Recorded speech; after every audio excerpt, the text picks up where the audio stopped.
You could always put a link on your Twitter, can't you? You always had the share button. Yeah, you're right. Now, shit. No, bro, too late, bro. To throw it on our Twitter? Unless you want to do it. I mean, I'm on my phone. You on the computer? You're looking at it right now. Yeah, but I got other stuff I gotta focus on, bro.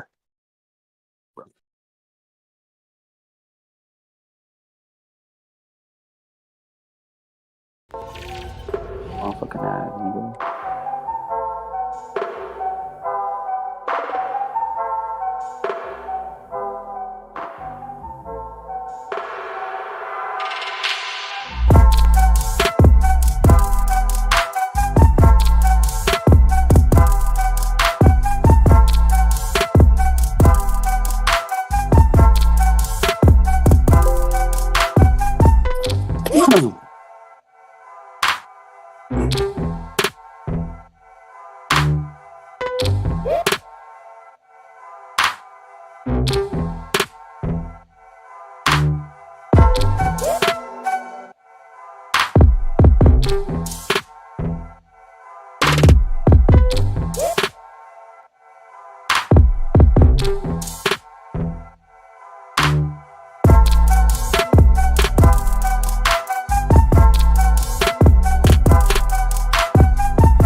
You got 16 seconds, bro. We got 15 seconds, bro. 14 seconds, bro. Bro, we got way less than that. What are you talking about, bro? I'm watching it live, bro. You clearly had to upgrade your Spectrum or whatever it is you got nowadays. Bro, just saying, we live. We live already. You talking live. I'm looking live. Bro, I got it live right here. You need to upgrade your system, bro. Anyway, I hope everybody in the chat likes our new little setup. You know what I'm saying? Something slight, something light, you know what I mean? If y'all like it, make sure you go ahead in the chat and let us know. For the review gang, go ahead and drop a comment. Did you ever come up with a name for the review gang? No, they have to come up with a name themselves. They have to do it? The squad should name themselves. Review squad? Rewind squad? I don't know. Let them tell us. All right, we'll figure it out. Anyway, what we talking about first, man? We talking about Snowfall? We talking about Bel Air? I always choose. You choose. I feel like both of you. Well, no, Snowfall was fucking nuts. Snowfall was off the wall. I don't know what the fuck was going on in Snowfall at all. I'm gonna be honest with you. I have one note here for Snowfall. I don't know if you can read it.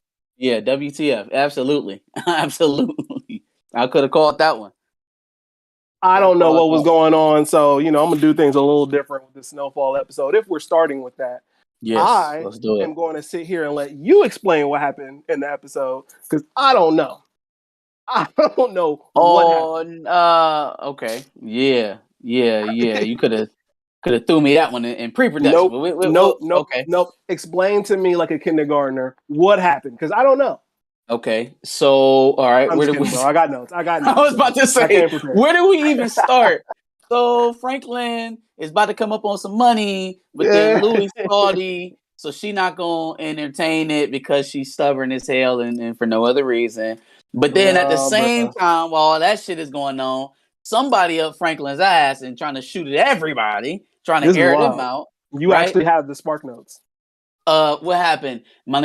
Franklin and Oso break out of there because Reed said, fuck the both of yous and got up through when he got hit, right? He ends up with some masturbating doctor, which I have no idea. You are really about to spark notes this entire thing. Oh man, hell no. Oh my goodness. Yeah, no. Now go. All right. So Franklin got the downtown property, but Jerome and Louis never said they'd invest, and it seems to be a major wrench in Franklin's plans. Any thoughts on that opening scene? One, why? Why is their money such a big thing? You know, like I would have figured you would have found somebody else.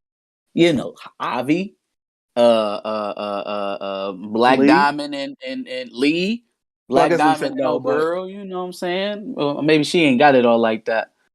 I don't know, man. Somebody, you know. But I get it from Franklin's perspective because he's trying to set the family up. He knows as well as Sissy knows that shit is not. It's not sustainable. It's not forever. You can't stay there. So he's trying to set up something for everybody. But Louis so headstrong, trying to be her own boss. You know, I think that's getting lost on her. I don't know if I necessarily like that he was so afraid to take the risk by himself though. I don't know. I thought I would have I would have liked to have seen him just kind of, I don't know, brush it off. Like, all right, well, I mean, fuck it. I tried to bring you niggas in and shit.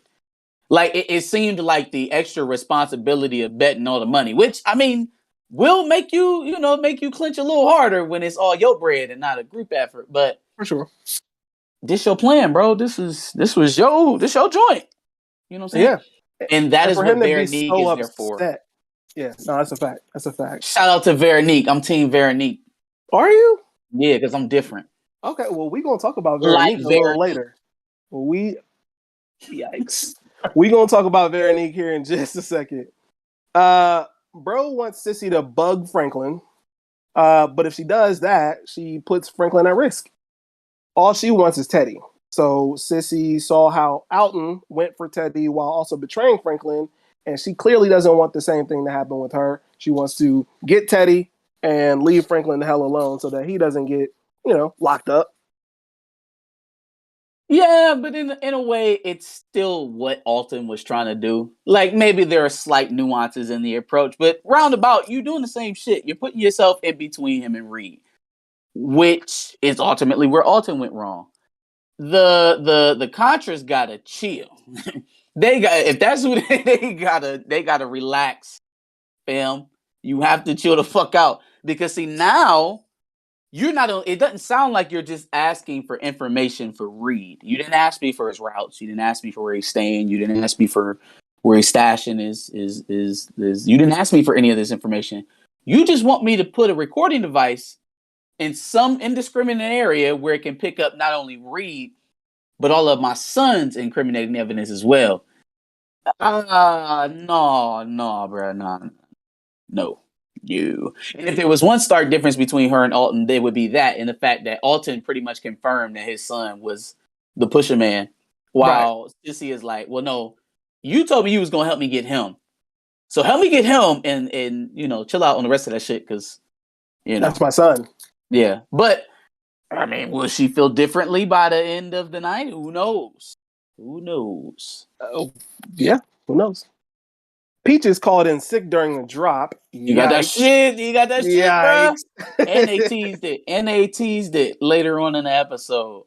They did. Somebody comes through bussing at the drop and kills the new guy. Come on, bussing.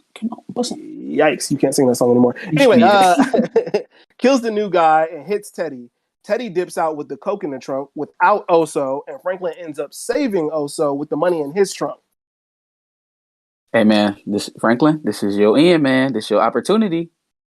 This is your opportunity right here, Franklin. Get in there, start working them fishers. You and Oso gonna be closer now. You know what I'm saying? After you saved his life, y'all been in a near-death experience together. You know what I'm saying? Right. So get in there, man. Work your magic and try to put a bit of a wedge in between him and Reed, because that'll be his only true ally left. Reed dipping off. So I thought it was interesting. Do you remember seeing old girl, like where he went? You remember her popping up before? No. Have you ever heard anybody else call him Thomas? No. So this is just like yet another alias then, huh? He's just stacking up to be a real piece of shit. Yeah. Well, speaking of which, Teddy, after escaping the gunfire and finding someplace safe, bumps a shit ton of coke so that he can make it to wherever he needed to go, which we find out is the nurse's crib. What? Wait, okay. So maybe I'm ignorant to the history of cocaine. Was cocaine just a straight up pharmaceutical before it was a recreational drug? In some ways. Was it like an anesthetic? I don't know that snorting it was the way to do it, but no, he took first thing he did was take a handful and put it on his bullet wound, which made me thought, okay, is it an anesthetic? Is it an antiseptic? What did the coke do for your wound? I was legitimately confused because I didn't know what was going on. Snorting it was obviously him trying to relieve, trying to stay awake. Pain. No, he was niggas trying to stay awake. He was ready to pass the hell out. That too. Yeah. He's bleeding. The adrenaline is probably wearing off as he's driving away.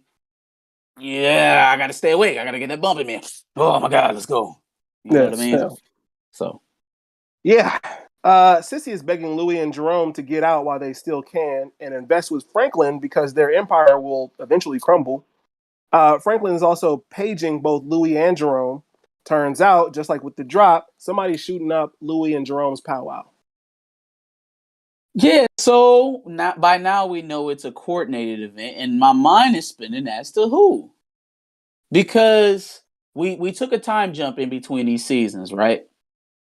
And it's seeming as if the street level threats for Franklin have kind of dissipated. Like Jerome and Louis are back in the fold. Scully's docile. No more Man Boy. No more Khadijah. Black Diamond and what is the other girl's name? His personal protector. Black Diamond and Dallas. Dallas, there you go. Dallas is the one to be rolling with him. Dallas, they in the an employee. They got a 401k. You know what I'm saying? They are cashing checks. So yeah, who's organizing against Franklin? It makes me think it's somebody new. Okay. I haven't looked and seen any new cast members that are supposed to be pop up this season, so I'm interested. We got a Mecca in this one. We got a Mecca in Snowfall now. But he ain't gonna be no sucker though. He gonna be real. Mecca ended up. That was a flop. I knew right when I seen Danny from Manifest. I was like, nope, this ain't it. This ain't it. He started from Stone Cold Killer to simp in like 10 episodes. I was like, man, you let her snuff you out with the damn 38. I'm like, oh my goodness. Got a couple of chats. Stephen Lawless says Bus Squad. What up though? I think Bus Squad Homies is already kind of the group as a whole, but you know, we gotta come up with something for the people who are watching review after the fact. We got one motion. Yeah. If I get a second or third. It looks like Tony my dad got the whole family watching, so I got to put on for them. Tony Robinson was good, and Polo Boy is back like always. He said she is his first partner's wife from season 1. His first partner's wife from season 1. So the Hispanic dude from season 1 who following. Yeah, that's what Polo Boy thinks or knows. That's his wife. The inside scoop. Okay, well, yeah, we're gonna check it out. We're gonna verify. Hey, giving us the live info. You know what I mean? It's a live feed for sure. Appreciate it, chat.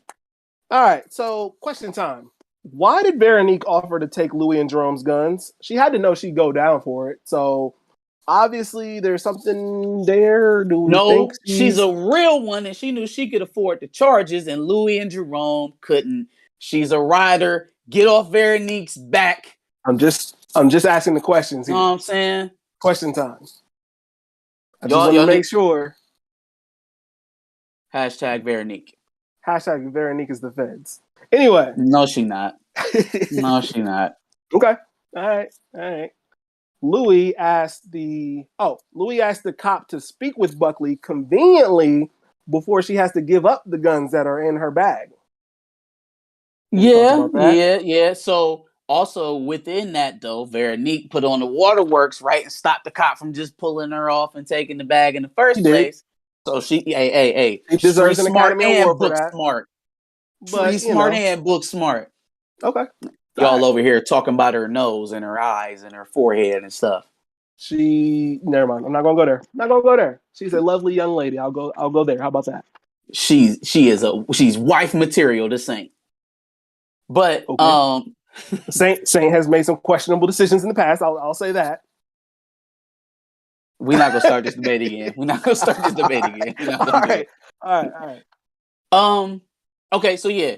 Louis drops homeboy's name, right? And then automatically I start doing one of these. I start doing one of these because I'm getting stressed out for Jerome. Yep, I have 1000%. a feeling Jerome would have rather gone downtown for the gun charge than have homeboy pull up. Yeah. I am still not sure why homeboy is around, why he's needed. What is his hook on Louis? I don't know. But I want them to I think we've gotten pretty deep into what Sissy got going on. We obviously need to figure out who these new shooters are on Franklin. But we really need to get to homeboy because it's just kind of there, but they not giving us anything on it. But it's a big question, like, why are y'all bending over for him? Yep. Why?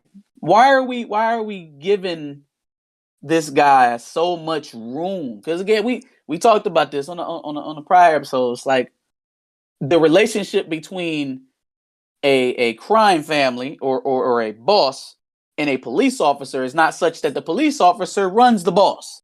Usually. So it's very odd to see them give away the amount of leverage they have because it's like, all right, what's your recourse? You gonna run in here? You gonna end up dead. Everybody probably already know you a dirty cop, so they're gonna assume that you was doing some dirty shit. Yeah. What you're gonna try to arrest me?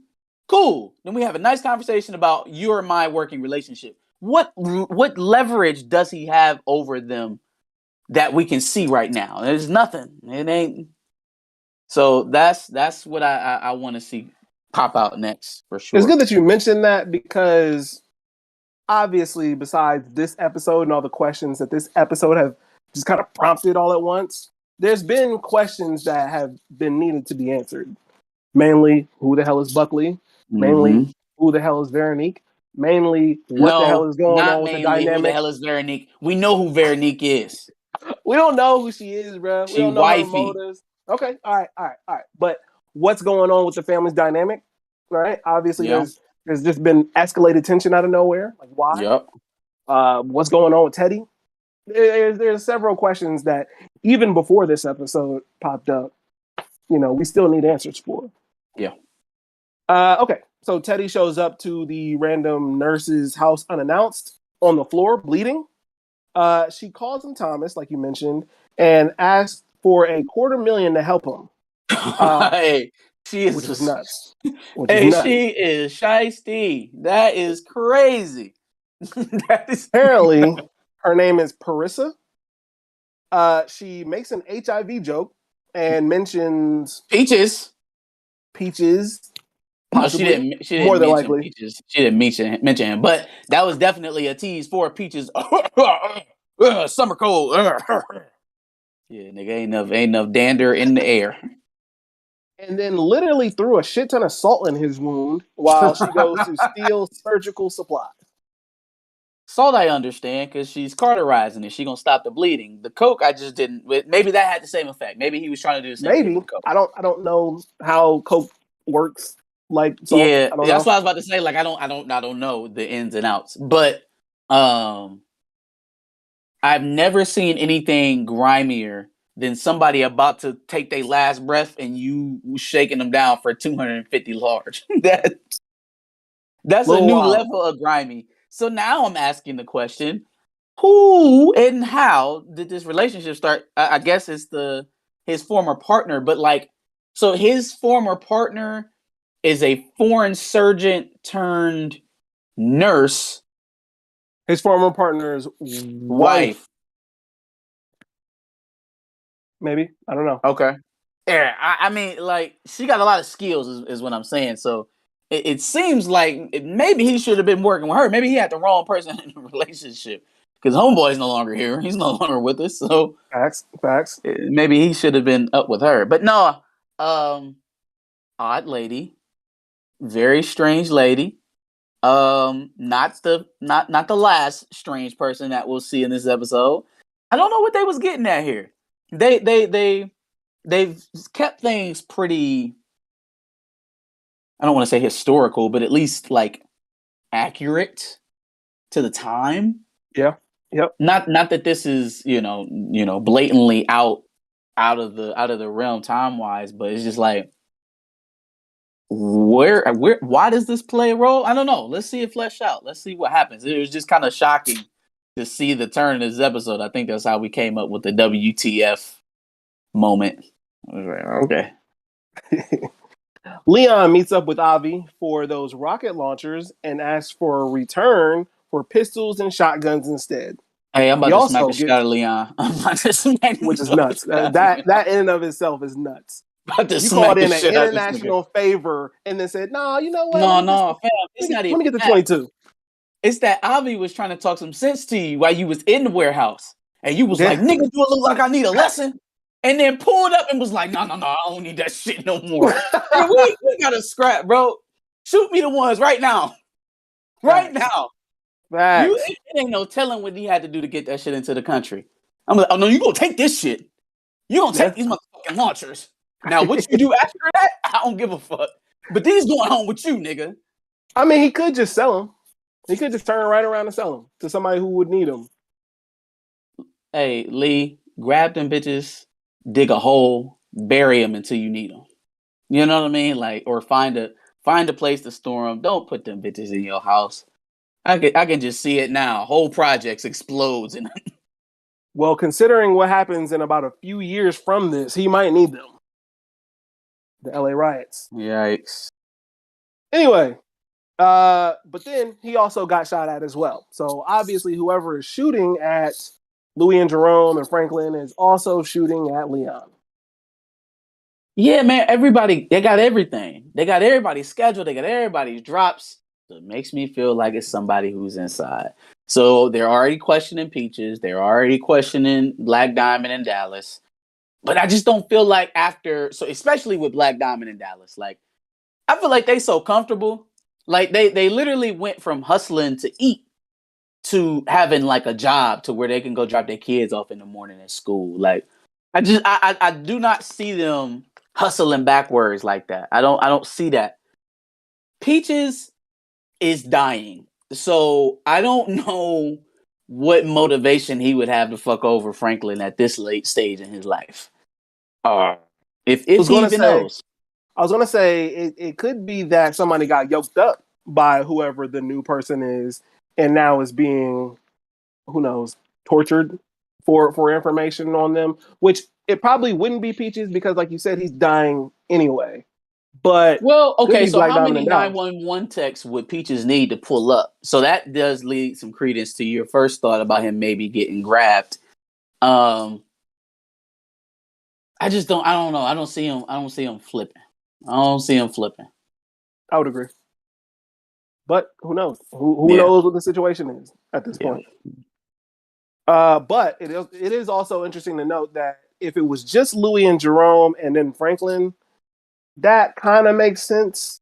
But with Leon going to Avi, like who knew that was about to happen at the same exact time? Like that, I don't know. That makes things a little bit more difficult. Yeah, it makes it feel like somebody who has firsthand knowledge on the business. Here's what I will give you a little bit of all right, let's keep our eye on her to Veronique, right? She talked about her moms very briefly, but we know whatever it is, it's some wild shit, right? Did we ever think about the option of Veronique being part of a crime family? No. Like maybe she was her family's version of Franklin, the exceptional one, the one that went to college, maybe did or I don't know, she finished because where she at now, but the quote unquote cleaner cut, one from her family. Maybe in light of her breaking off from her mom and the family, they trying to get Franklin's attention. I don't know. I'm reaching a little bit because again, this is not power. This is something that actually happened to some people. But I'm just thinking, like, who would have that much knowledge to find Franklin and all his associates when that schedule was so undefined? You know what I mean? It wasn't no telling when Avi was gonna get them weapons in. So you would have had to have the spot being watched. It ain't no telling where Sissy and Louie and Jerome was gonna meet for lunch. So they had to have been being watched. And it would have had to have been somebody with enough knowledge to know to watch all those particular people. So it's like, know that Franklin was going on the drop at the same time. Exactly. So it's like, it doesn't make sense for it to be a brand spanking new person, because how did they get all of that? How did they get all that information?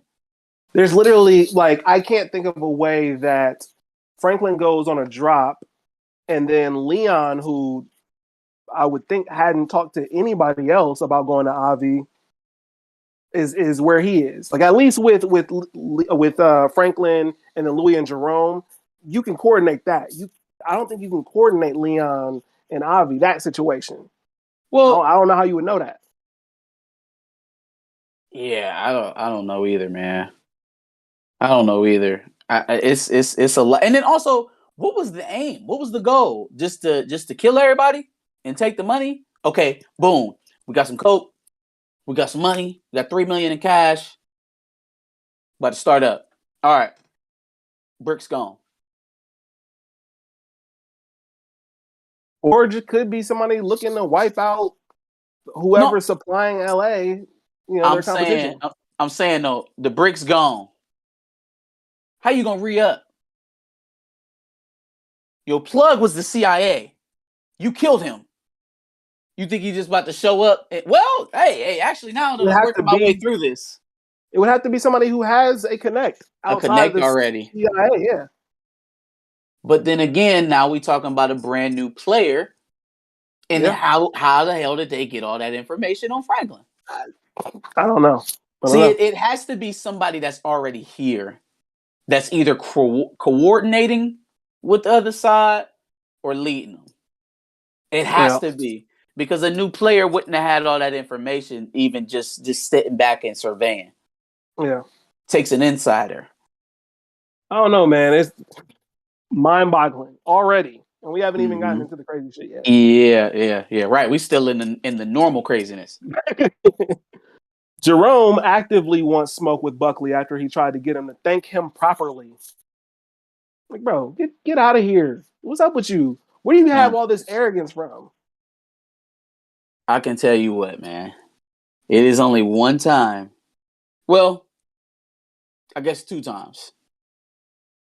When you have that much confidence to even in positions of authority, like a boss or a cop or something like that, where you have the audacity and the confidence to try to undress Jerome the way that he be trying to do that, you've done one or 2 things. You've either whooped that man's ass before, probably been with this woman. That's the only thing I can think of. And it feels that way. There's a feeling there, right? Like if you feel so confident, I will reference it for the first time since it's been going on. If you feel so confident to send a picture of yourself with the most important artist of our generation's ex-wife and send it to people, or send it to Kanye, or send it whatever. If you have that level of confidence, you've hit that. That's just what it is. That's where that came from. You got superpowers now. So look at you talking about Skeet Davidson on another live stream. Yep, and I will never talk about it again. But I think that's where we're at with Lou, Buckley, and Jerome. And damn, it's gonna be fucked. It's either that, or he knows something that Louis did that Jerome don't know about. It would be the first time for Jerome. But I feel like they got out of that already. Like, we went through that with what's her name, Claudia. Like we did that with old girl from the club. So where in this did we fall back into this? Oh well, I'm just gonna leave Jerome and do some other shit with this other nigga, and then get caught up in some shit that I got to clean up again. How did we do that all over again? I just don't. I don't want to believe that that's where we headed with that. The only thing I can think of is because she split off with Franklin, she was looking for some form of security for the organization that she's trying to run now, and somehow they just became entangled. I don't know. Yeah, we'll see. We'll see. Okay, so either Teddy was extremely high during that scene with him and the surgery chick, or she was on some real nut shit. I don't know what the hell was going on with that. He could have been high and just. No, that happened. Okay. It happened. All right. No, All right. it happened. All right. No hallucinating. It happened. No pipe dream. Okay. He took a lot of coke. I just don't know. Coke isn't supposed to make you hallucinate, I don't think, but it was a lot of it. Was it the fact? What was it about that situation that just signaled, you know what? Flick the beam right now. Do it. Do it right now. Make him watch. Do it. I don't know. I just don't understand what was going on. Like we watching Snowfall right now. This is not Euphoria. What is the fuck is going on? I don't know, man. There was nothing arousing about that entire scene, and sure enough, she's just maybe into some weird shit. I'm not here to kink shame. She wasn't doing it the way that they usually show women doing it, all sensual and sexy, and she was doing it like a boy. She was she was choking that chicken, boy. That shit was crazy. I'm like, why is this happening right now? Yeah, I don't know, man. Like I said, I'm not here to kink shame, but I guess that's what she's into, bro. Yo, that means she into dead bodies and all that stuff too. That's which is possible. That's possible. Cray. Very crazy, but it's possible, I guess. Damn, so you paid her $250,000 to jack off over you while you were passed out. Nasty time, man. She was on straight demon time. Sheesh. So she a predator? She's definitely a predator. I cannot imagine. He's been knocked out. Yeah, that's some predator shit. I can't imagine a female officer going in there, she bleeding, and he like, bet $250,000. And then as he's finishing up his surgery, like, yeah, no, that's predator. That is predator for sure. Demon time, fam. What is that? Absolutely. Yo, y'all need to find out who that agent was, who that person was. Go find her and cancel her. Go find her. Yep. Hashtag me too. I'm out here caping for Reed. Jesus. It's Teddy now. Get it right. Oh, my bad, Teddy. Franklin and Oso peek out from where they've been hiding from some 2-bit Hispanic gang. Jesus. They go to find a bando to hole up in. Speaking of nut shit, Clint Eastwood from Gran Torino tranquilizes Oso and Franklin. So now I'm just completely lost. Okay, so now we got to talk about Franklin's whole saga because it was so much shit. Whoever directed this episode has a sense of humor. Like, I felt like they were given the serious episode and they was like, nope. And just threw that shit on. Was like, I'm going to make some funny shit. Because Franklin and Oso getting ran up on by the teenage essays was some of the funniest fucking shit, bro. Because I'm sitting there thinking like, man, first of all, you don't see these niggas walking up behind you? Like y'all not going to bust a move? So then they finally get around them and they all talking, right? So then Franklin pulls out the gun. Everybody fucking move. Everybody leave. Get the fuck out of here, right? Which should have ended right there. No, homeboy stays. So clearly he either don't care about his life or he wants you to try him, right? Facts. So why didn't we slide him and then run? You know what I'm saying? Because homeboys didn't start peeking until he start flicking his stuff. You know what I'm saying? Yeah. Till he started flicking his little blade and sniffing around, asking what was in the bags.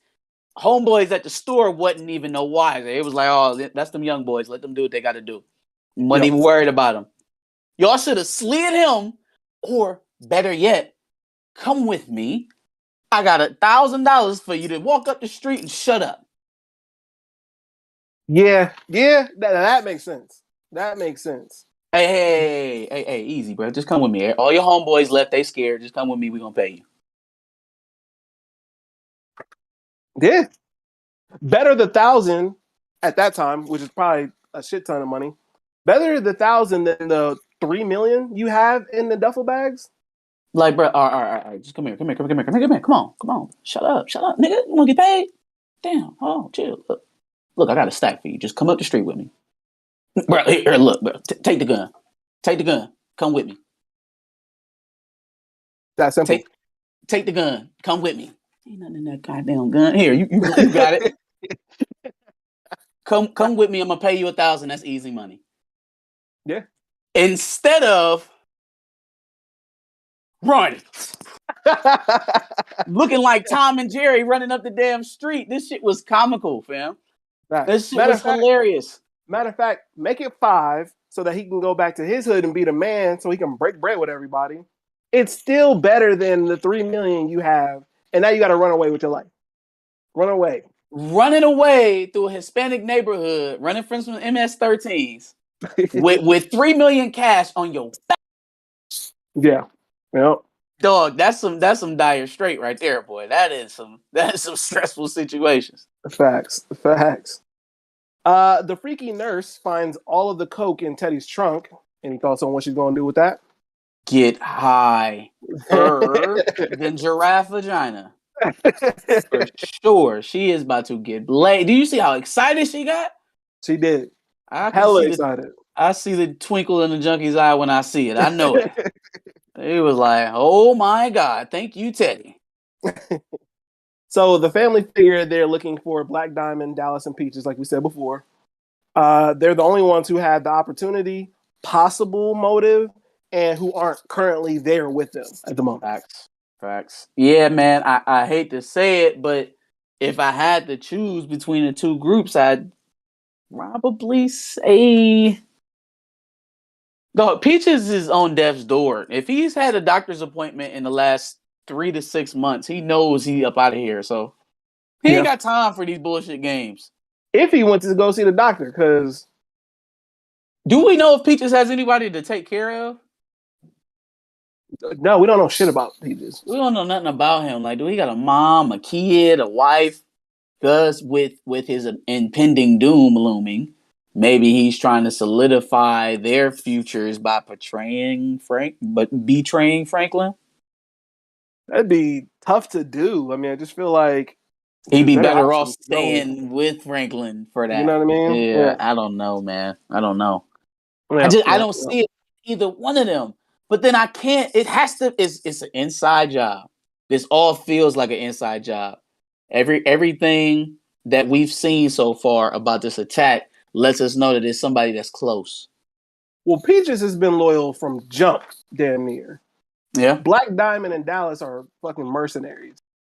But they was only that way because of their circumstance. That was how they ate. That was their skill set. Now somebody's paying them not to do that shit, and they're not doing it. But all it takes is somebody to pay you more. That's the truth. I would hate to see that be the case, but I know Jerome will be happy. Yeah, I would hate that too, but you know, it is what it is. I think Jerome is praying that it's Black Diamond and Dallas. It would make things a lot easier in this case than looking for somebody they don't know, looking for a ghost. Oh, wait. Hold on. Ooh. See, now you got free reign to theorize because of the whole Bel Air situation. So go ahead. What if Black Diamond is doing this as retaliation for Homeboy? Who is Reed's replacement? No, Reed's replacement. Oh, yeah, she was. Yeah. And we haven't heard no smoke back from that. We haven't heard from his wife. We haven't heard, well, obviously the CIA knows and doesn't give a fuck, but haven't heard from Black Diamond, which obviously she was a little defensive over Homeboy, remember, at the poll party? So there's obviously a little bit of feeling there. Black Diamond has a child, so if they are close, maybe Homeboy was playing, stepdaddy. Definitely possible. You know? Absolutely possible. And they did make it a point so that Reed saw it. Hey, because Possible. there's been absolutely no blowback from dude disappearing. What is his name? What was his name? I forget. I forget too. He died in the first episode. That's his fault. Yeah. Was it the first or second? It was first day, but second episode. Second episode. Yeah. But yeah, possible. Definitely possible. Possible theory there. Shout out to Recognize in the chat.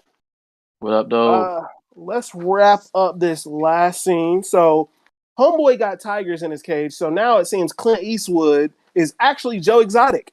I am completely lost for words at this point. Is Snowfall jumping the shark, or are they setting up something epic? Yeah, I want to think the latter. It feels like the former. I want to say the latter because this is such a sharp turn from not just what we've been getting in this season, but this show in general. Like, who the fuck is this man, this taxidermist, with a dart gun waiting, like ready and loaded, to shoot niggas that break into his house? Like it just seems like a maybe like a war veteran, and he had it with the gangs and stuff like that. That's coming up in the 80s, and I'd be willing to bet. Fuck you up. I'd be willing to bet this entire thing was him, but they came into a random house. That's the only thing there. So, like, you think like he's setting all this up, like he was the one that hit Franklin? Nah, I would have thought that if they didn't just stumble into a random house. Yeah, I was about to say that's the only thing that kind of yeah. Some dumbass luck. And then they got him in the cage with the fucking tiger. So yeah, man. So very obviously he didn't get eaten, right? So like, I'm just asking him out after all of this is over. Like it wasn't no other way that you could question us or get no information from us. It was in the cage with the tigers, huh? You couldn't call the police. You couldn't. With nothing else you can do. Here's the thing. So I obviously, with all the bullshit going on, I had to rewatch the entire episode on the rewind. Rewind gang, rewind squad. Yeah, don't force it. Let them name themselves.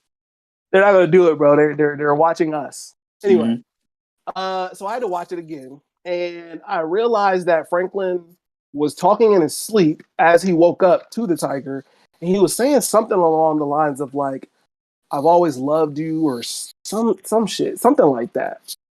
And I didn't know if that had anything to do with maybe what's going on.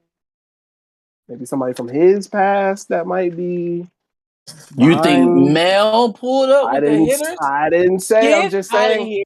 I'm not saying anything. I'm not making any assumptions. I'm just saying he said that. Yeah, all right. Melly Mel pulling up in a Dare shirt with her counselor friends to shoot at Franklin. Not a Dare shirt. Trying to shoot Franklin. Yeah, all right. Melly Mel better stay the hell. Where's she at? That was. I don't know. That was a bar. Stop. That was a bar. I don't know for sure. I'm just saying he did say that as he woke up. So he also did say to her that if you ever pop up in my life again, I'm gonna scrape you off my shoe like a little piece of doodle. And maybe he will. In so many words. And maybe he will. He won't, because this is not Mel. I'm not saying that. I'm not making that. I'm gonna lose my shit if Mel pull back up. That would be wild. That would be wild. Like, yeah. What's up now, Franklin? Yeah. Trying to avenge her father. Oh my God. What a comeback story.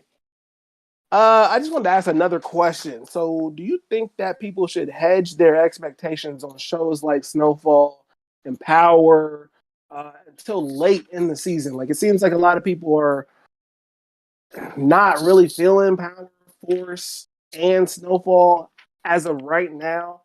But obviously, they're going to set up for the big bang at the end of their season. So, should people kind of hedge their expectations? You know what's funny about that is that the same personalities that you hear saying, "Oh, this is dry. This is that. It's not working. It's weak," will be the same people retweeting all the memes and talking about all the the trending topics about the show when the finale hits, or the Big Bang episode that usually becomes in between the beginning of the final arc and the end, right? The big reveal or whatever, the mayhem episode. you get in there and then all that shit happens and everybody start talking about it and then like, oh, let me hop on the train again and start retweeting all this stuff and talking about all the memes and shit like I actually like the show. Because I probably like the show all the time. It was just cool to make fun of it at that time, but now it's cool to be on the train about it again, so I'm back on the train. I agree. That's how just that hate shit seeing goes. that. I hate seeing that. Like I tweeted about this episode of Snowfall, and Snowfall retweeted it. Shout out to Snowfall. Hey. So I tweeted about it, and then I started getting replies saying like, "Oh, I don't know about this season of Snowfall." I'm just like, "Bro, it's the fifth episode." I mean, look, everybody's entitled to their opinion. What I would say is you're required to watch Snowfall. And if you didn't care about it, you probably wouldn't be, commenting about it. You wouldn't be commenting. There are plenty of shows that I hate that you've never heard me speak about for that very reason. So it's like, there's something about wanting to engage with something without totally joining the fandom. And I think that's what it is. A lot of people try to be one toe in, one toe out. I want to be just involved enough to know what's going on and be in the end, but I don't want to be a fan. I don't want to be a fanboy. You know what I'm saying? I don't want to show my true affection to it or something like that. I don't want to dick ride Snowfall. Yeah, ain't nobody about to dick ride. Yeah, I don't know. Ain't nobody out here simping, bro. Anybody out here simping for Snowfall, bro? I just thought it was weird because, like, the last season, they did the exact same thing. We were all questioning Franklin's decisions and his moves. Yeah. He was walking around with his cane, and everybody was like, "Oh, hey, Snowfall." Episode 8 comes around, and everybody's shooting everything. Yeah, like, come on, chill out. Yeah. I am ready for Bel Air. I'm gonna ask the chat one more time what they feel about the new setup. I guess the whole thing we've got going around here. If they want to answer, they are more than welcome to. Whenever you are ready to get into Bel Air, we certainly can. Let's do it. All right. Bel Air, episode 8. I don't know what the name of the episode is. Sue me. Wait, no, it was some cliche statement. It was, damn it.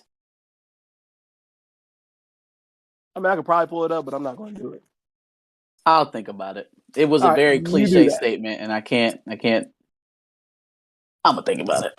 All right. Opening scene. New Uncle Phil is on the golf course. Carlton is the caddy for his punishment, and apparently he has struck a deal since it would seem that his party was unfairly targeted. Yeah. And I mean, it didn't help. It didn't hurt the fact that the police chief's daughter was there and was drunk too. So, I mean, drunk and fucking. Facts. Don't let me drop the details, Wilkes. You know what I'm saying? Drunk and thotting out here. Anyway,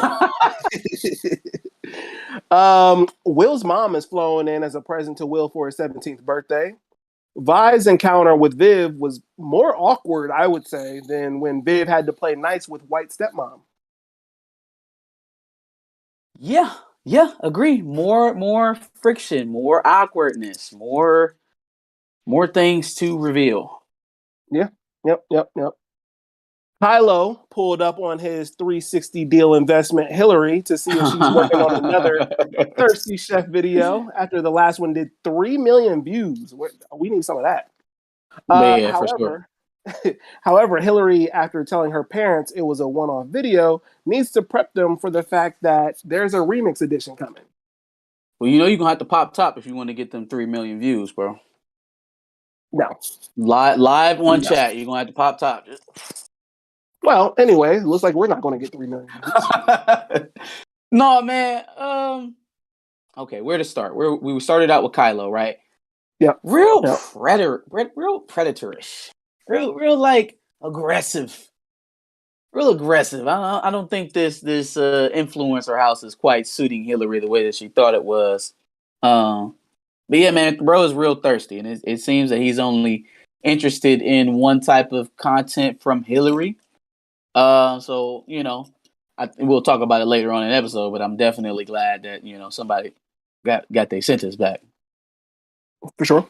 Or acting like they was raised right. Hard to blame him for being so thirsty if it is performing the way it is, though. True, and his breakdown that we'll get to, it wasn't necessarily as if he forced it or even really guided it. It was just kind of like, hey, I mean, you feel the way you feel. At least I'm honest. You know what I'm saying? At least I'm telling the damn truth. Agreed. Yeah. Rose says she loves the new frame. Appreciate you for Shout out to answering that Rose. for us. Tony Robinson says Vi is a hot cougar. Vi is a hot cougar? Vi. Not Vivian. Vi. She looked too much like Jabari Banks. She looks like his real mom. She does. She literally looks like that boy. And every time I'm looking at them together, I'm like, damn, y'all look like you was born, and then your daddy started fucking around in his midlife crisis and then had Will. And that's what it looked like. Like, they look more like the actual show. Brother and fam. Let's talk about it. Just saying. We're gonna get there. Assemblyman Hernandez is deciding on endorsing new Uncle Phil, but he advises new Uncle Phil to get his family in order. Any thoughts on that conversation?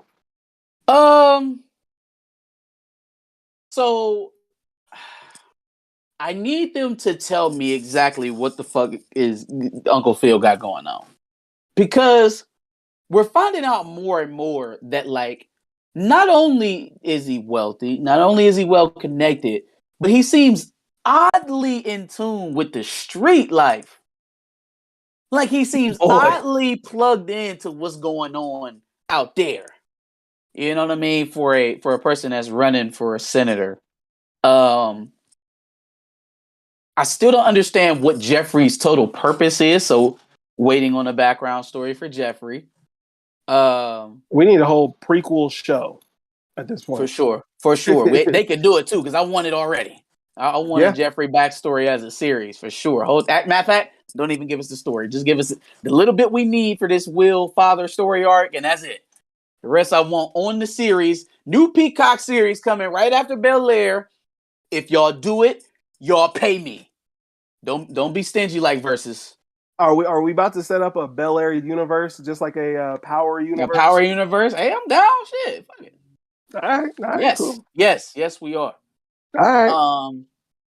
So Geoffrey, this is also the first time that we've seen Phil treat Geoffrey like an employee and not like a friend or a confidant. We will also talk about that. This is the first time he kind of snaps and was like, "Hey, nigga, you work for me. Do it out. Do the shit. Do the shit."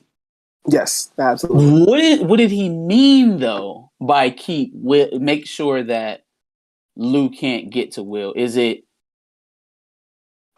like pay him off like he tried to do with Rashad?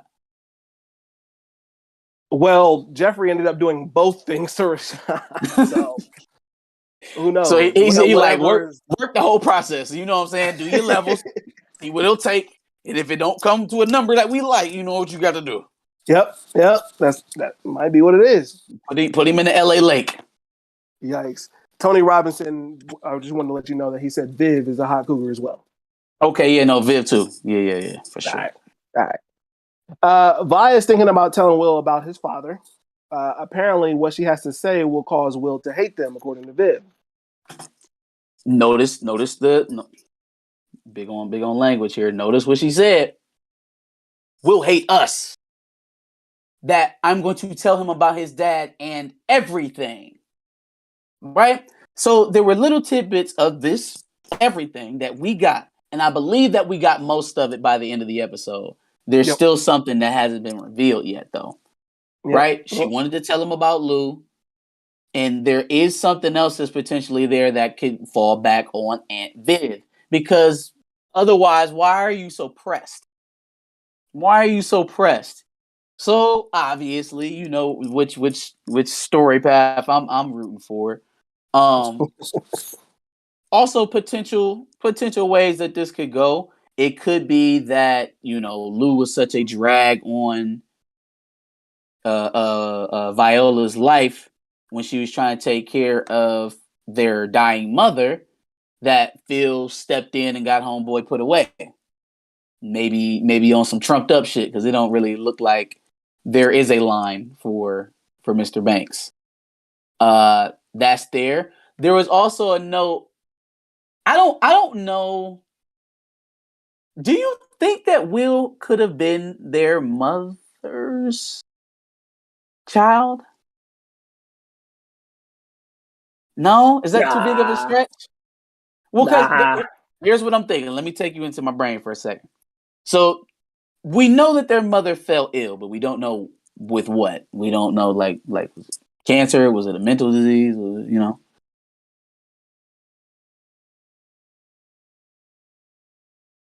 What if somehow she had gotten pregnant when she wasn't supposed to, like later in life, and because of that, now that's wild though. That's a wild It's turn. a little That's wild. wild. Maybe a little crazy. And so to like cover it up, they told everybody that it was one of their babies, and she raised them.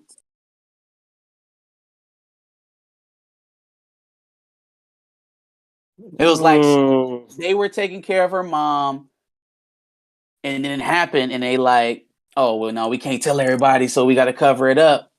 And then Viola was the one who ended up staying home and raising Will as well, while Vivian just set out to LA.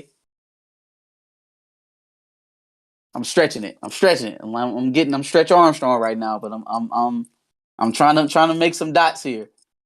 It's possible, but improbable. It would have been at least 15 years ago. Hillary was at least 2 years old, so that would have been a reason why, Vi would have had to take care of it. Yeah.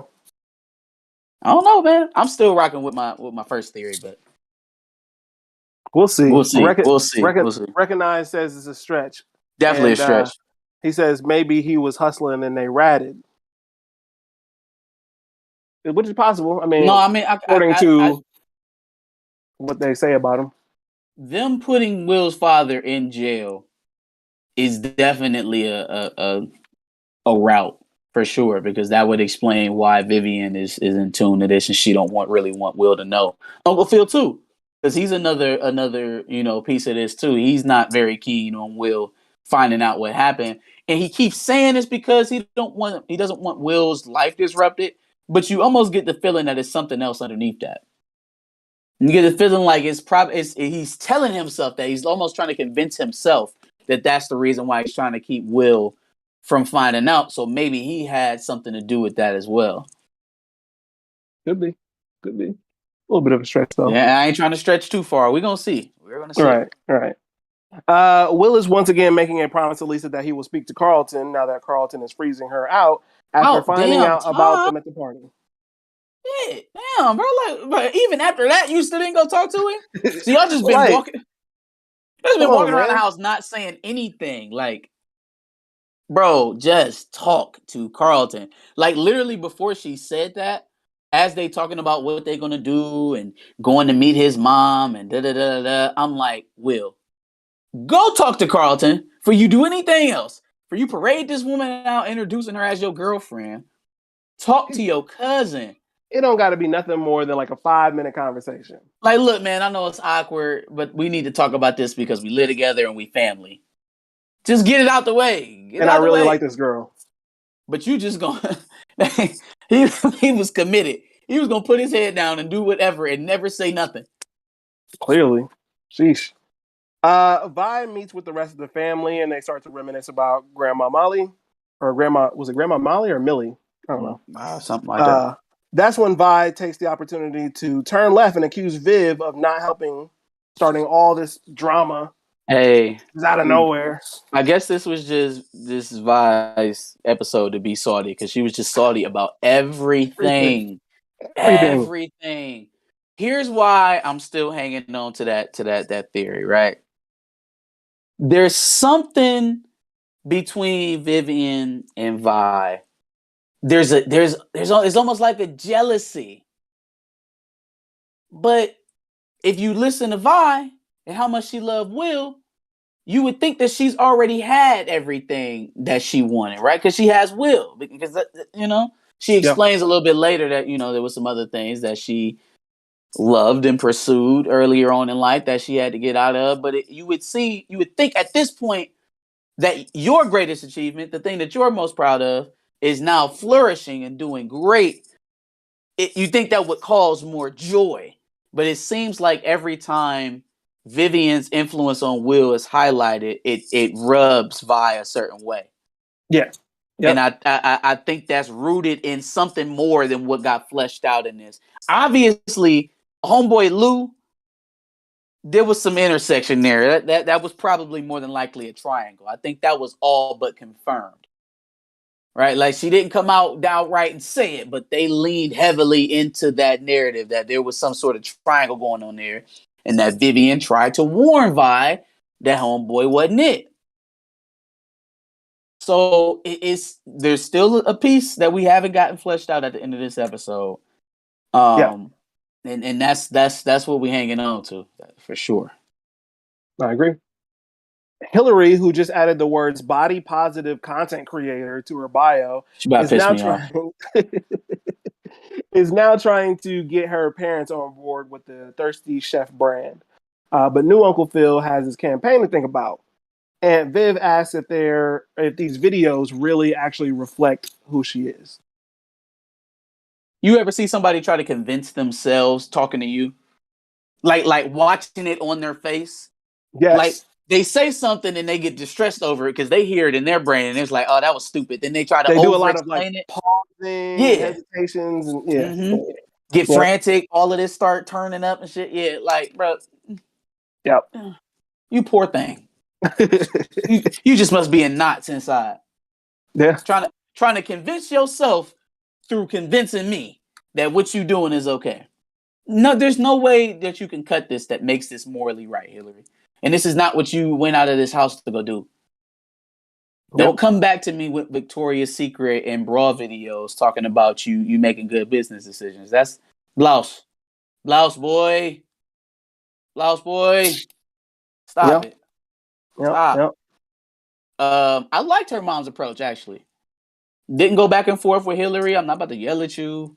I'm not gonna tell you stupid or none of that. I'm just, look. Is this what you set out to do?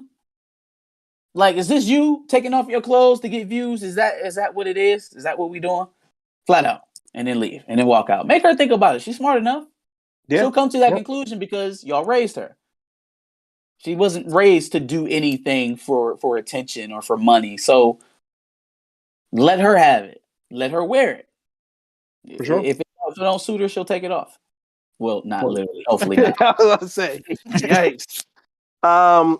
Tony Robinson says maybe Lou tried to get at Vivian too. Recognize. I believe that. Recognize says more hurt than jealousy, like she was forgotten, left to go it alone after giving everything to everyone, including Lou. So that's the part of it that got fleshed out tonight. That's the part of it that we did see, right? That she admitted, like, I did all this stuff for you to get your career on the way, and you never acknowledged it. Like, I was one of the first people to acknowledge your artistic talent, right? Mm-hmm. And you don't tout me for that. And I think she sees her role in Vivian's life, but Vivian don't see it. She'll never talk about it. She doesn't even acknowledge that it happened. Yep. There is still a thread, though, that they held back. There's still something in there. Because where does that translate for what she did for Vivian? And I don't, matter of fact, I'll let you get to it before I bring it up. I don't want to. I don't want to go too far. Okay. Vi asks Will, who apparently has an amazing memory, whether or not he remembers his dad, which he says a little bit, kind of, sort of, but yeah. Boy's memory is great, but he's 15, so he got years to forget a lot of that stuff. I think I can remember back to at least kindergarten, maybe a little bit before. I'm about third grade, so that sounds about right. Yeah, somewhere in there, but yeah. To remember like details. So obviously, whatever that kiss was with Jasmine at the park means something. Keep that in your head because I'm sure that'll be referenced again. The fact that he remembers bits and pieces of his dad does prompt Vivian, I think, even more, towards that conversation with Will because she was already feeling that way. I did like that he peaked that, eventually that like she was trying to hold that back. It was kind of genuine and showed like that's his mom. Like nobody else would see that but him. Yeah, for sure. What was I about to say? I don't know. Keep going. Vivian is still pretty distant with new Uncle Phil, going so far as sleeping in her art room. She claims it's for the deadlines for the fellowship. Pap. Vivian tells new Uncle Phil about Vi's idea, and new Uncle Phil hates it. Basically, about telling Will about his dad. Yeah. So the working late thing, I feel like that's something that you usually see from the male characters, the fathers in the house, and even to a certain degree, we've already seen it from Phil. Burning the candle at both ends to propel your career and have success. And so she's successful in her own right too. So she's doing a bit of that. I don't know how I would take the sleeping in the spare room because you're working late. You know what I'm saying? A little nuts. That's a little nuts. Especially because you still working for Homeboy. You still working for Blue Eyes. He didn't show up in this episode, but we know he's still there. Yep. You know what I'm saying? He's clearly working for the fellowship. So, hey, look, the optics ain't great. You over here working yourself to the bone. Ain't even coming to bed at night for Homeboy, for Reed. Yeah. Okay. Yep. If she's trying to get somebody disappeared, if she's trying to have a magic trick played on old boy, she's doing a very good job. Keep on fucking around with that fuck around, Vivian. I don't think she know. Oh, that's a good question. Question for you and the chat. Do y'all think that Vivian knows what kind of work Phil is doing behind the scenes? No. Let me know, chat. Let me know. I don't think she knows. Because nobody knows. Because nobody knows. They don't lie to each other though. They got a strong relationship. So it's like if they got a strong enough relationship for her to admit that she's attracted to another man for any reason, for whatever that reason may be, if she could admit that openly, they have a very open relationship. So I have a hard time believing he's just going to sweep murder under the rug with his wife. But maybe she doesn't need to know some things, like bodies. He can't spend the money. And they're comfortable enough describing, fleeting attractions with random people in their lives. Yeah. The occasional body or two in service to the Banks family is not all that big. Well, I don't know. Maybe. I feel like for him, at least the character that they've shown us, that would be a lot for him to try to keep from her. Yeah. I mean, Jesus, you seen the man break down when he had to explain to her that he spent some money out of his account. You think he's filling up mass graves without telling Viv? I don't think so. We'll see. I guess maybe we won't. Who knows? Geoffrey, speaking of which, Geoffrey, fresh off of 3 new bodies, I'm sure, talks with new Uncle Phil about the meeting he set up with Officer Fred. New Uncle Phil also makes sure Geoffrey knows to keep Lou, Will's father, at bay. Yeah, okay. So the meeting with Wilkes, I like. Right? Let's try to handle this behind the scenes before I gotta drag you through the mud and tell everybody about your new wife and your daughter and all the kind of stuff I probably will dig up. Yep. With Geoffrey trying to so wait, no. We already talked about this scene, didn't we? We talked about this scene. You kind of mentioned it. Okay. Yeah. Again, Geoffrey just trying to counsel against what it is Uncle Phil wants to do, which is again having me question what level are we going to here? Are we talking, hey, stay away, here goes some money, or put him in the dirt? Damn. He ain't saying smoking on that Louis loud. Smoking on that Louis pack. That Louis pack. Cause damn, bro, that's extreme. You gonna kill his dad before you ever meet him? That's OD. But it depends on, maybe in this universe, he did something so crazy that. But what could have been so okay? All right, but hey, circle me back to my offshoot theory. Okay. About grandma. Okay. All right. Now, what would make you kill a man before he meets his son? Like what would make you say, you know what? Under no circumstances, and I mean none, should he ever meet Will? If he did some grimy shit with your wife's mom, ill mother. But that's sick though. I had actually thought that, but I was like, that's too much for Bel Air. That's like that. Like I'm up here with it. You feel me? That's on the roof. When you mentioned grandma, I was like, shit, nah, can't be. That's too dark. That's too dark. But he obviously did something so like this is not typical, deadbeat dad. No, he's just gonna be a bad influence on you. Like, no, like he's telling his hitter to go load up and ride out to make sure you never meet this man. What did he do? I don't know. Speaking of that, continuing to that last scene, new Uncle Phil and Officer Fred meet up and discuss the upcoming debate where winner takes all for the Democratic vote in the city. It's smart, but he better keep that ex-wife thing in his back pocket. Because I feel like Wilkes gonna get up there and say stuff about Will and try to sensationalize the debate so that he gets the points bump, and then Phil has to drop out. He better save it and be willing to say it. Because I don't think there's no way in hell that he doesn't bring up something. Your daughter doing OnlyFans, your wife been missing for 2 weeks on the campaign trail, your son doing drugs and he got mental issues. Well, nobody knows he's doing drugs. Lisa know.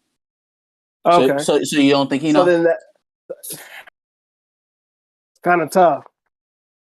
Lisa know. If she's out just telling, I don't know. It's not even that. It's that Carlton's whole ordeal, right? Like his whole saga that he's been going through has been pretty well documented. His parents know that he has an anxiety problem. Yeah. What little tidbits is Wilkes picking up from his daughter as Lisa's going through this with him through a breakup, mind you? So it's not like she got a whole bunch of extra loyalty to Carlton at this time. She going through it with him. She going home crying. She for damn sure ain't crying to Amy. You know what I'm saying? So he the only one in the house that she can cry to. Her name is not Amy. Amanda, Lindsay, Jennifer, Christina, Kelsey. Jessica, Kelsey, Chelsea, Sydney, Catherine, Heather, Bree, Hannah, Brittany. Brittany could be black. I guess Bree could be black too. I was thinking of Brie Larson. You're going through Marvel actors? No. Well, kinda. I was looking for white women. Where else would I look? All right, fair enough. Where are we at? Hillary is having a hard time shooting the second Thirsty Chef video because what her mom said hit her hard. Yeah. I mean, first of all, shout out to Jazz. You know what I'm saying? Shout out to my boy. Got back in there real smooth. Short King. You know what I mean? Okay, we don't have to do that. Bro, but shout out to the Short King, Jazz. Shout out to Jazz for making his way back in the Banks house after telling Hillary what she needed to hear and then getting invited back. And see, you know what I'm saying? You can tell the truth to people and and it still be okay. But if he hadn't and he just went along with it, Hillary maybe wouldn't even have got to this point. So shout out to him. Being a real one. For sure. Speaking of Hillary, I'm finding it very hard that an attorney's daughter didn't take a look and see a pretty expensive trap in the contract. Did y'all let her even sign that shit?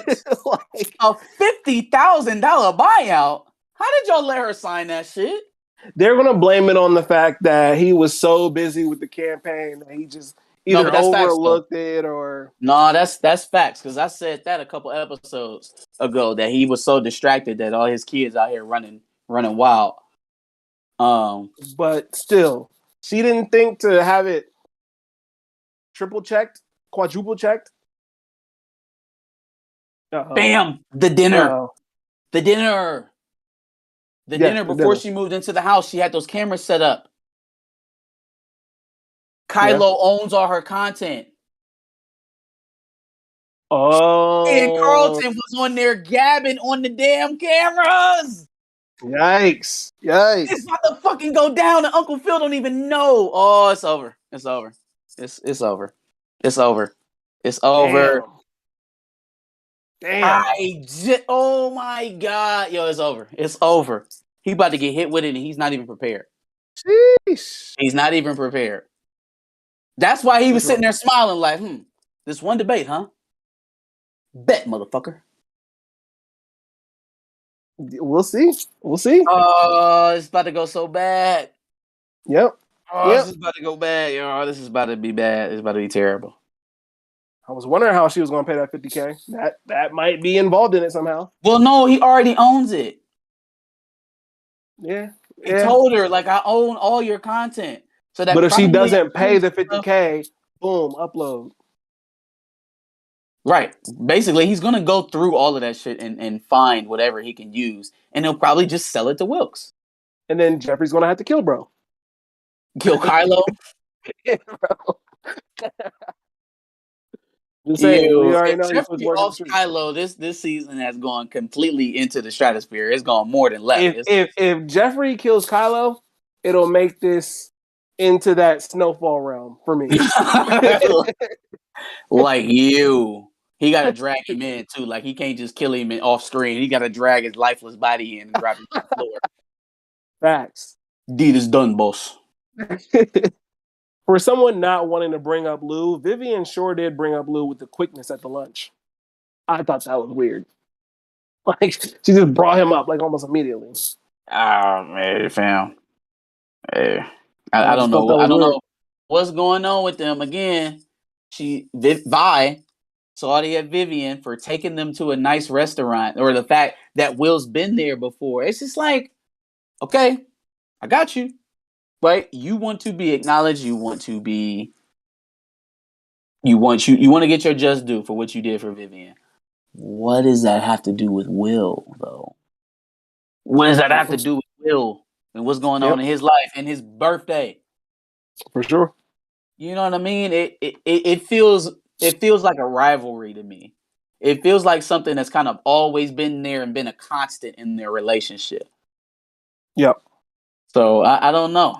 I don't know, man. I don't know. I felt like, and this isn't the last time that something that, an emotional outburst or, something like that happens in this episode where I'm just like, yo, that was a little bit of an overreaction. Oh yeah. Oh yeah. Just a little bit. And I can almost understand why Vivian is walking on eggshells, because it's like with them, I say or do anything, I fall back. Damn, I was trying to tell. Well, we'll get to it. But at one of these points, I was trying not to do what ended up happening, and you still blame me for it. So it's like, I don't know. It's almost like she wanted that argument. I think Vi wants to get all of it out more than Vivian does, obviously. That's obvious enough. We just don't know why yet. For sure. Geoffrey ponders on whether what he is doing for new Uncle Phil, keeping Lou away, is the right move. He considers his situation with his son, which didn't know he had a son, didn't either, and explains that he can't do it. That's when new Uncle Phil basically punches the shit out of bro's arm while they're sparring, and then he tells him, and I quote, "I built this shit. Brick by brick." No, he didn't say that. No, he didn't say that. He didn't say that. But he said that, bro. I wrote it down. No, it was in the script. He didn't say that. I built this shit. Me, brick by brick. Geoffrey does have a son. Remember the episode where Geoffrey's son comes in and he's visiting? He lives with his mom. I forgot who played him though. It was nope, I'm looking it up because it's gonna bother me now. Yeah. I remember Geoffrey went on a date. Or I think he lied. He lied. Oh no! Geoffrey had didn't he have a light-skinned son? And then the light-skinned son was trying to scam him. It was Rev from Remember the Titans. Yeah. Was his son, but he ended up lying to him. He wasn't really his son. Yep. There we go. Yep. There we go. Shout out to my favorite movie for putting that back in my brain. Yikes. Will asks Vi about his father due to Vi and Viv talking about it. She says Viv should have never brought it up. apparently completely forgetting the fact that every scene Vi is in, she's also mentioned it. What you mean? She's mentioned it pretty much this entire time. She's not being reasonable right now, man. She's all the way out her hookup. Something disastrous happened between the three of them. Somebody went to jail. Somebody got hurt. Somebody got pregnant when they wasn't supposed to. Something. Yep. You got a lot of chats on the side. I'm gonna get to some of these chats once we wrap this up. Still got a shit ton of notes. Vi explains to Will that she basically dated JP from Power Book 4 Force and that she had to clean all his messes. That is until Will came. Hey, now that is the connection between Power and Bel Air, right there. You know what I mean? JP is actually Will's father. Racking up all these bills out of nowhere. Now all of a sudden he owes $200,000. Oh man. Okay. All right. That sounds like typical deadbeat dad story. Doesn't really sound like something that you have to hide from a young man for his entire life. Agreed. And also her willingness to give that information up to him on the first try lets me know that that's not the whole story. Mm-hmm. Something that you've been holding since he was born. The fact that his dad's a deadbeat. That's it. Fam, the fact that he's not here for 15 birthdays lets me know he's a deadbeat. That much was known. Facts. This is known. So what have we gotten? And also, Vi staying at home to take care of their sickly mother while Vi goes off to Los Angeles is also not a secret to keep from your son for 15 years. Facts. So good on you for giving up what you gave. I know something's still there. Oh yeah, clearly. No, something's still there. Clearly. Every now and then the show does something just a tad bit extra and unnecessary to prove that they're kind of cool. Like saying Will's got swag and he should start a YouTube channel, for example. This week, it's Jazz randomly saying, "Ain't you fine like Chloe Bailey? Have mercy. Have mercy." Trash. Tomatoes. Boo. Jazz, you cool. You short king. But that was trash. Somebody wrote that. Somebody, no. Is this your king? Is this your king? Nah, not with that. Not with that. I'm your king.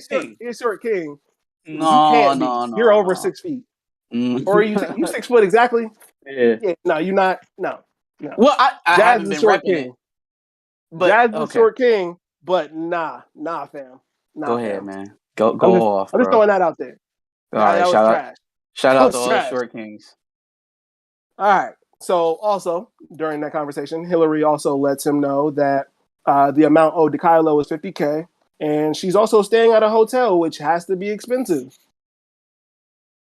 So is she dipping into the trust fund? She got daddy's credit card. What money is she using? So you $50K in debt, and you talking about go staying at a hotel? Well, I guess she said that was just until she finds a new place. What are you going to do for money? How are you going to? She's using that Victoria's Secret endorsement. Yeah, she didn't get paid off of that. She only made one Thirsty Chef. 3 million views though. Yeah, but they said every one after this, not the one you done already made. Fair enough. Carlton, being a black high schooler and not knowing what getting his bunnies up so he can catch a body on a fast break pisses me off. Shit pissed me off too. I was like, me off. There's no fucking way that there ain't no way that you exist on Al Gore's internet and you over here talking about you don't know what bunnies or catching a body is. Shut up. Like, bro, come on, bro. We get it. Carlton likes other things. There's 0% chance that he grew up in this black ass family and doesn't know what bunnies are or any type of basketball lingo. Even if he don't like it. What does it sound like? Dog. Carlton lives, say it with me, in Los Angeles. Yeah. What sports franchise has dominated in Los Angeles for the last 40 years? 50 years? The Clippers? I said 40 or 50 years, not 5 or 6. The Lakers? Yeah, there's zero chance. Kobe Bryant, LeBron James. No, it ain't no fucking way. Trevor Ariza caught some bodies back in the day. Yeah, facts. Yeah, no, that shit pissed me off. Like, come on, bro. You don't know nothing about hoop culture at all. We understand Carlton's different. That doesn't mean he can't know any basketball at all whatsoever. I hated that scene. Anyway, Carlton does have a touching moment with Vi where he realized that both him and Will wanted brothers when they were younger. But you can already start to count down to the next moment in the next episode where he's going to piss me off. It's coming. I just Carlton's know it. coming around, man. Carlton out there giving advice. He's going to turn into the gullible, goofy loser that we all love and know, and stop being the hater. Maybe, but the show needs drama, and I just feel like he's the scapegoat for most. We're gonna get some more drama. It's drama. Drama is coming. That's a fact too. That is a fact too. Maybe he can take a couple of episodes off. He can take a couple episodes off. For sure. No. They about to dial his radar way down. He didn't have his arc. You know what I'm saying? He can rest for the rest of the season. He's on his way to redemption. He's good. Don't worry about Carlton. Let's start talking about how they starting to treat goddamn Ashley like Yaz from Power. Because she popped up in one scene on the couch and disappeared the rest of the day. She is this show's just like way to talk about any kind of gay thing. If we're not talking about gay, Ashley's not showing up. If we're not talking LGBT, Ashley is not here. Get her out of the scene. Which is so terrible because it turns her into a prop. Yeah. Oh no, I agree. Like she's a prop, so she doesn't serve any other purpose on the show but to have the LGBT community-driven conversations. She can't just be a part of the family. That has to be the case because there was only 2 people missing at Will's birthday party. New Uncle Phil, who was Ashley was on a school trip. I'm not sure what. Maybe she had some. Let's be nice. Let's say she had some scheduling conflicts and she couldn't make her money doing her job. She at 12 years old has scheduling conflicts. That's nuts. You're stretching again. I'm trying to help him out. All right. Aunt Viv has apparently watched too much ATL before giving Will her gift. You're my son. You shine like one. Okay. Where'd you get that from? Viv and Vi get into a fight after Viv gave some off-white 5s that were autographed to Will. Couple questions. A, Vi kind of basically says that, you've been a success story. I've been there. And you've basically been carried to your success. What success story doesn't get support from others? Yeah, that's unfair. And that just sounded like jealousy. You know what I mean? Like, it just happens. Like, I don't know. That seemed a little off. I'm going to take it even further back. Who brings a picture to a birthday party expecting to have the most expensive gift? That was my next question. It's just totally unreasonable, fam. You brought a picture. What did Vi expect from a teenager, from a 17-year-old, right? You gave him a picture. She gave him autographed off-white 5s.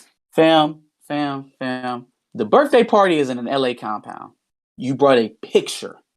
Now, they didn't have to go all the way out, but goddamn, I know whatever is in these other 17 boxes is going to be much more expensive than this picture that you just put in a frame yesterday. Not to say it wasn't a good gift. He obviously loved it. But you couldn't have thought that was going to be the most expensive thing on the table. Speaking as a sneakerhead, by the way, off-white anything with Jordan, expensive as hell. Those bitches were autographed. So, like, we're taking it to a whole nother level. Like, and she even says later in the show that she was out of line for buying him expensive shoes. Well, then if that's the case, I'm out of line for everything I done did. I'm out of line for letting him live here, drive our cars, go to this school, eat this nice food, meet all these people. All of this. All of it. Yep. I'm out of line for doing you a favor. Facts. I'm out of line for all of this. Like, that did not sit with me well because it was just like, at this point, you get mad to get mad. You finding things. You picking. And to blow it up like that at the damn party, the statement was unnecessary because you're right, that's unfair. Anybody that's Anybody that's ever gotten anywhere anybody that's ever gotten anywhere has either gotten help or they took something from somebody. Yeah. That's just how it works. Yep. That's just how it works. Nobody gets anywhere 100% by themselves. If they tell you that, they lying. Facts. Or they don't know no better. But other people around them are going to have to make sacrifices. It just happens if they're going to be the success that everybody believes that they're going to become. That's just how it goes. So it's not like she didn't play her role in her own success. Come on, man. You can't take that away from her. Y'all didn't carry her to greatness because y'all would be great yourselves. Facts. You didn't put the talent in her. You know what I mean? That's not fair. I would agree. Last question. Why did Viv go from whispering to screaming mid-sentence? That was just weird to me. Like, it was very obvious that, during the conversation, they were trying to whisper so that they didn't make a big deal about it. They didn't want to, obviously ruin Will's birthday. But then, like, to do it mid-sentence was really weird for me. Like, she was talking like this, and then she just kind of turned up out of nowhere mid-sentence. Like, that's rage, boy. It's rage. Sometimes it just. Ugh. Yeah. Sometimes it just comes out of there. She was clearly trying to hold herself back, but then after she made the, everybody carried you statement, it's kind of like, all right, well, I mean, everybody heard that, so fuck whispering. Fuck whispering. At some level, both of them made a clear and conscious effort to ruin Will's birthday party for some shit that has nothing to do with Will. Hey, poor Will. Will just want to know who his dad is. He running around like a lost Bambi, and they over here arguing about all this family drama. Everybody know the secrets except for Will. And Carlton and Ashley, who's never around to know anything. Yeah. Do we need to call child services for Ashley? Because don't nobody know where she's at half the time. Every episode, I do not see Ashley speak, have a line, have something to do. I'm going to criticize him. What's the point of having her on the show, man? Don't to you. Don't say. But I'm just saying, what's the point? Like, let her become a character so that she can flesh that stuff out. You know what I mean? I would agree. And as a 12-year-old, I guess, in this, she's a good actor. The person playing Ashley is a good actress. 100%. I'd like to see more of her. I'd like to see more of her. Carlton somehow playing the voice of reason. What the fuck? Now that he's sober, gets told by Vi that she's sorry that they even had to see that. Which are you? Especially since all it took was a deep breath to realize when you were wrong. Like, he's sitting there having this conversation with Carlton. She takes a deep breath and then boom, she figures out, oh, maybe I was wrong. Mm-hmm. Yeah.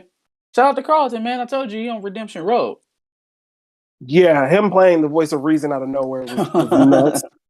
Him giving advice to his mom was nuts. This entire situation was nuts. But it makes sense because he's been in the exact situation with Will for months, and he was forced to work through that situation. So he's doing what kids sometimes do to their parents. He's giving the lessons back to them when they forget. Fair enough. Still weird that now that he's sober, he wants to be voice of reason. Anyway, Vi decides to wait to tell Will about Lou. Carlton apologizes for being a hating ass nigga. She didn't wait to tell him about Lou. She told him about Lou. She waiting to tell him whatever extra she got on top of Lou to tell him, which is keeping us hanging on. Carlton and Will's conversation was very interesting because as he was sitting there describing his problem with Will and Lisa, I came to the conclusion that Will came to before he even said it. Oh, so you're a hater. Yeah. Shit was going wrong in your life. Will came over. His life was going great, and he ended up with your ex. Sounds pretty simple to me, bro. Sounds like it has everything to do with Will and Lisa. But in any case, I'm glad that they squashed it. I'm glad it's over with. You know what I mean? And it'll be over with until season 2, episode 1. Now we can start seeing some Barry Man. What's the Barry Manilow equivalent today? Is it Jack Harlow? Nah. Jack Harlow's unfortunately too cool. Is it Harry Styles? Possibly. Is he the Barry Manilow of our time? I feel like you can get whiter. Ed Sheeran? Ooh, yeah, there you go. There you go. Yeah, Ed Sheeran. Definitely Ed Sheeran. But see, Ed Sheeran be popping up on the rap albums. I ain't seen Barry Manilow on no R&B albums, or maybe I'm mistaken. John Mayer? Yes. There you go. Perfect. Or Bublé. That literally, Michael yeah, Bublé was there the you other go. person in my head. Michael Bublé. Let's see Carlton in there. L is for the way you look at me. I can see that though. Well, you know what though? This Carlton's on coke or whatever he's on whatever drugs he's doing. Xanax. Was it Yeah, Xanax or he was snorting something. Something. So does he have to ramp it up a little bit with the music? Maybe. Is he listening to fucking EDM or some shit? God, I hope not. Like Carlton had rhythm. He just liked all the Bach rock stuff. He liked Bee Gees and stuff like that. That's true.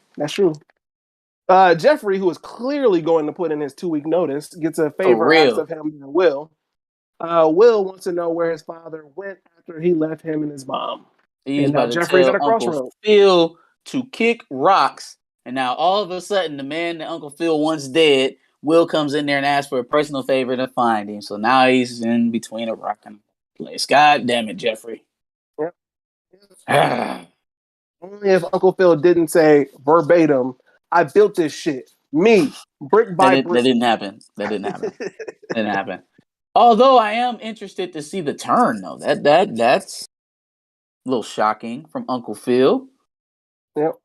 That was a little nuts. That he's so hard on Geoffrey. Yeah, man, I don't like that. I don't either. Especially considering this man will kill you at the drop of a dime.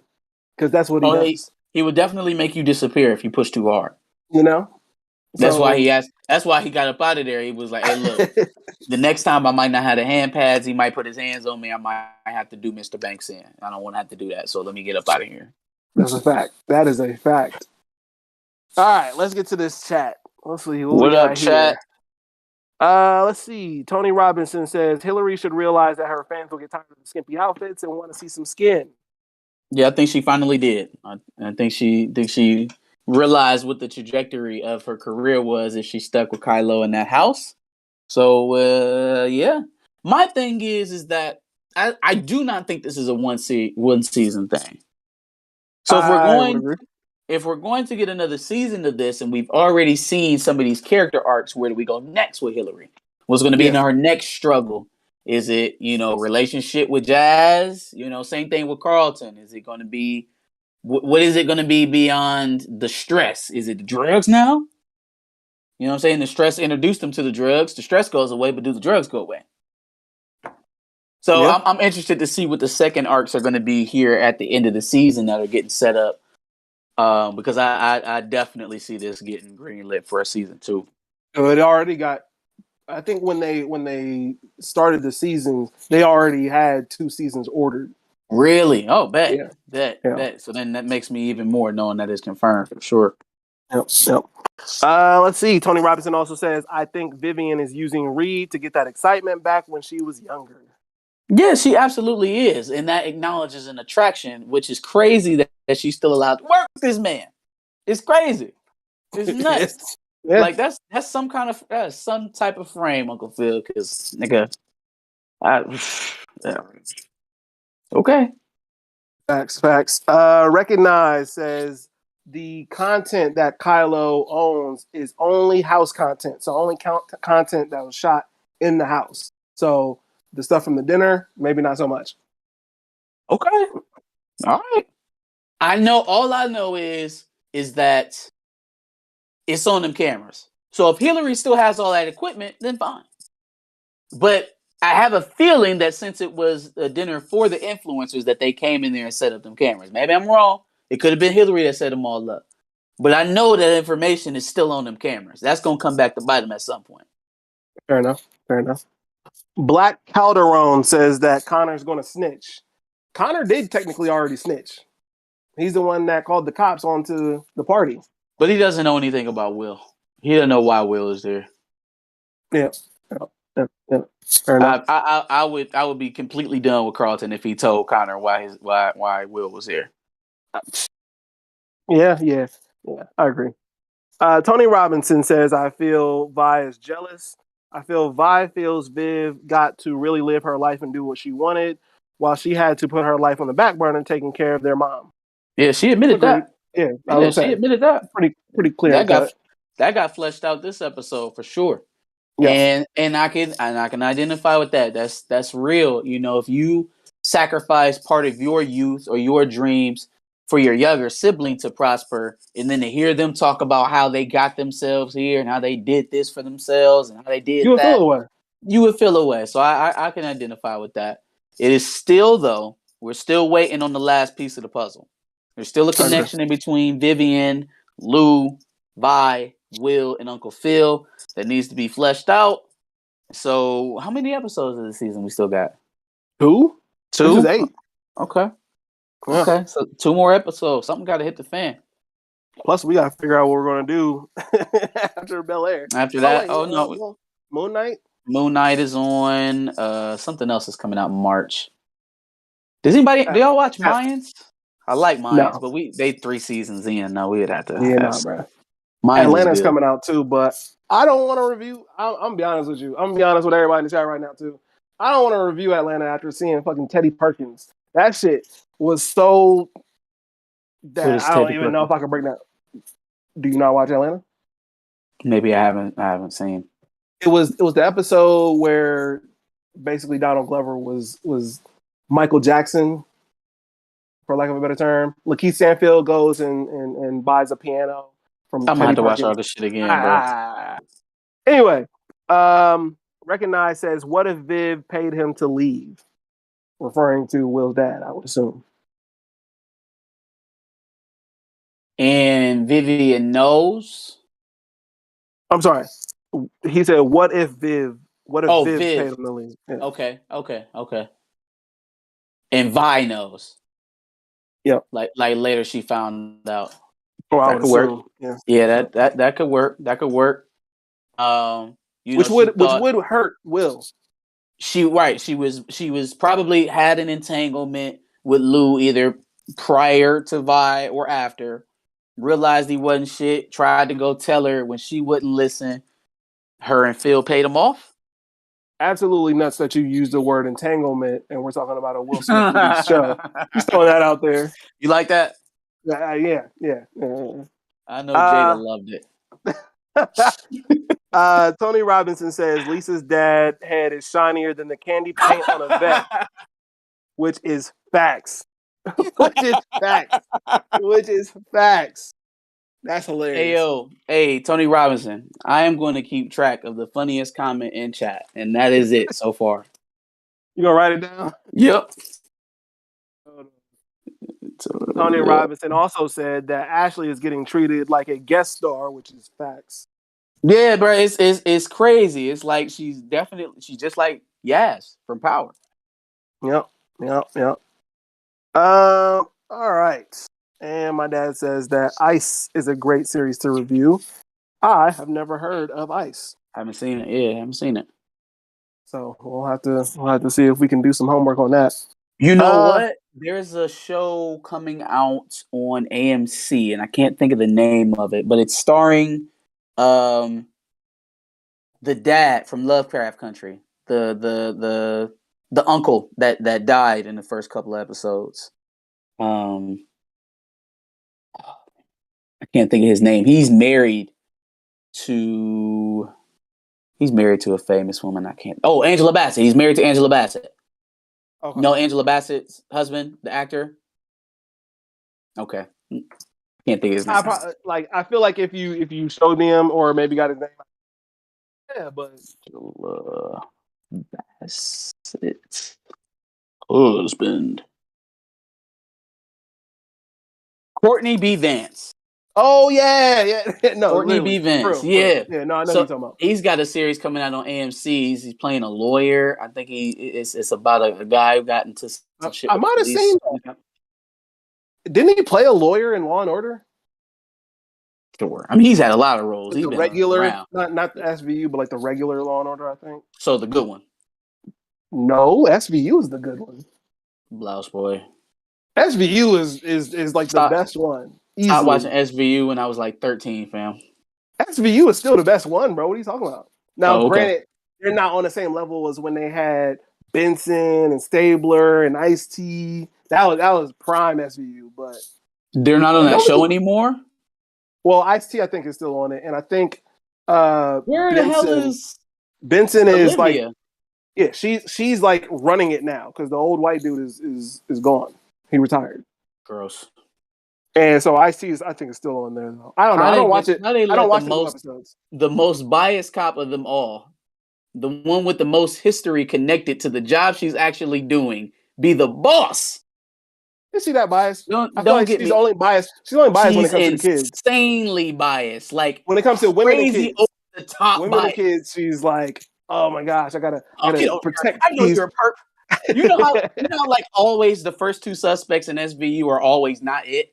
But but here go Olivia. Get over here, you disgusting pig. I know it was you. What'd you do? Where'd you put her? That's every true. Single time. Don't get me started on SVU, fam. We'll be here all night. Let's finish up these comments. One of the classics. Anyway, Black Calderon says, I think Uncle Phil is rattled by the campaign and Reed, and he's taking it out on the fam. That sounds like a go for me taking it out as well. On Geoffrey specifically, I would say. He got a fox in his hen house, and he got wolves at his back. So facts. He got a lot of shit going on. I would agree with that sentiment for sure. Tony Robinson says, or he promised her something, so that's why he took Hillary's camera. Or he promised her something, that's why he took Hillary's camera. Which maybe he's talking about. Who are you talking about? I would assume he's talking about taking her camera through old girl, maybe. Oh, the sex positive coach. Yeah. Okay. Yeah. Remember we pointed that out about why she took Hillary's camera. You pointed it out because I didn't see that shit. Yeah, she smooth slid Hillary's camera out in the while they was talking in the kitchen at the influencer house. And again, we still didn't really peep how he got that video. Like she just recorded it, and all of a sudden it was on the internet. So it seemed like they probably been stealing for a long time, and they plan to keep stealing. Yeah. Yep. Because they're a record label and they do 360 deals, so they steal from their artists. Hey, just saying, he's literally in a 360 deal. I'm just throwing that out there. Any other thoughts? It looks like chats are all done. You got any other thoughts on Snowfall, Bel Air? Any other comments that need to be made? Crazy week. We moved 1 inch further to finding out that Vivian is Will's mom. And Snowfall was absolutely insane. So, good week. Good week of reviewing. Thanks for everybody in the chat that showed up. Always appreciate y'all. Appreciate y'all a lot. We're trying to do something new, trying to get this off the ground. So we definitely appreciate y'all that are here in the infancy. This is very intimate. So I appreciate y'all. I agree with everything you just said, and hope y'all have a wonderful rest of y'all night, man. Peace. Ugh.